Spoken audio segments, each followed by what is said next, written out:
Episode 787. When the fifth boss fell, Shi Ji Yang suddenly realized the team had achieved a new breakthrough. They had finally cleared this stage without a single loss. Not a single one of the 100 team members had died at the fifth boss. Shi Ji Yang felt a bit embarrassed to call that purely the team's effort.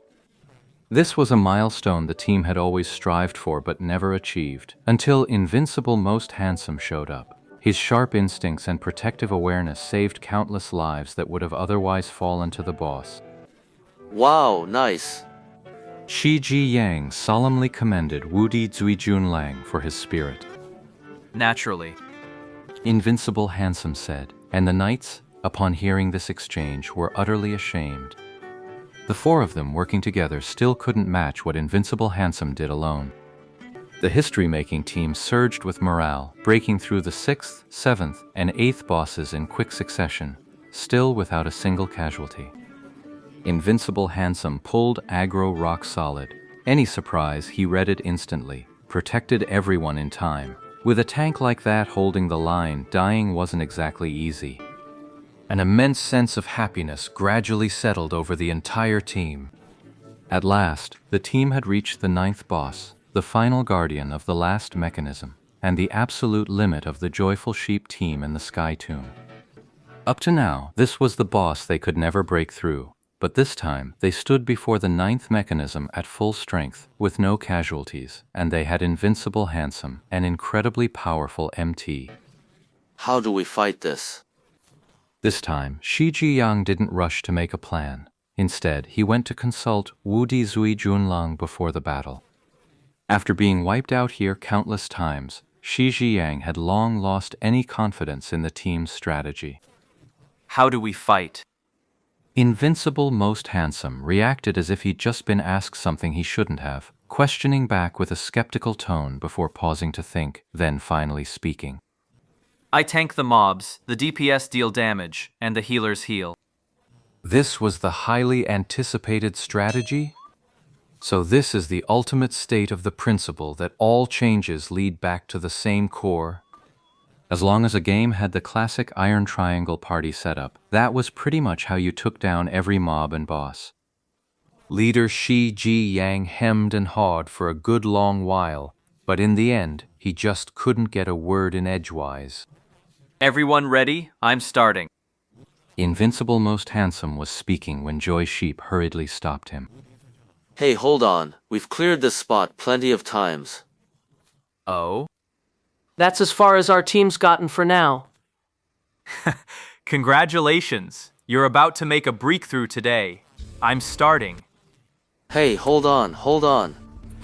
Shi Ji Yang still hadn't figured out what Wudi Zuijunlang was planning, and it left him feeling deeply uncertain. Rare chance to down the 9th boss with a full raid today. Can't let this one slip by. What's up? How exactly are you planning to tank the monsters? You couldn't hold aggro before, could you? Invincible's gaze fell on the 7-leaf flower and her group. The knights had to face the harsh truth. Yeah, the damage is high and the healing can't keep up. Maybe we just don't have enough gear yet. Ah, the gear's fine. It's the skill that's lacking. This is a water battle. Relying on pure skill does make it quite a bit harder. You know water combat too? Shi Ji Yang had found the source of Invincible Most Handsome's confidence. Hey, I know a thing or two. Invincible Most Handsome seemed to be trying to be modest, but why did it still sound so punchable? The 9th boss of the Sky Tomb was a water battle, and water battles were something the vast majority of players were completely unfamiliar with. It was for this very reason that the 9th boss had been rated as even harder than the final boss. Fighting a boss underwater is a whole different beast from PvP in the water. PvP in the water is fair, everyone's affected by the same drag, but against a boss, that's a whole different story.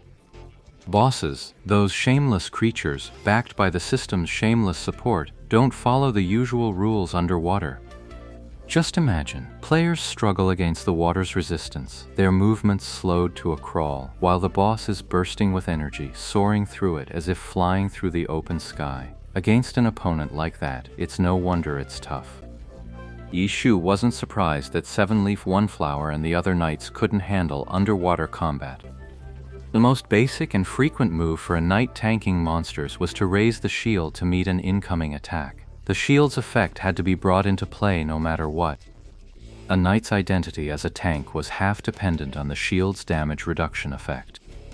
But in water combat, the massive speed difference against a boss throws off the player's rhythm entirely. Even the simplest shield block defense becomes clumsy, and the knight can't leverage their shield properly. They're just as fragile as anyone else, and the healer simply can't keep up.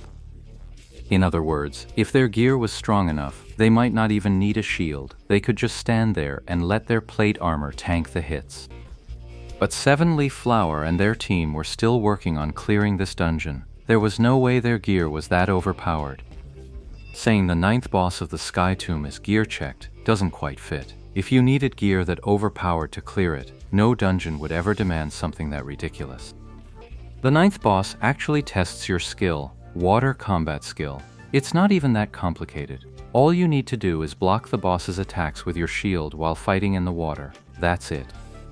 The real problem, though, was the player's unfamiliarity with water combat, combined with the boss's shameless disregard for water resistance. It meant that countless players who could pull off such a simple maneuver on land found themselves completely unable to do it in the water.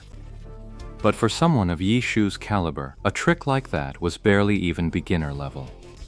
There was no need to deploy any of his more advanced, more ruthless water combat techniques. Simply raising his shield to meet the attack was enough. With 7-Leaf Flower's gear, this was a breeze.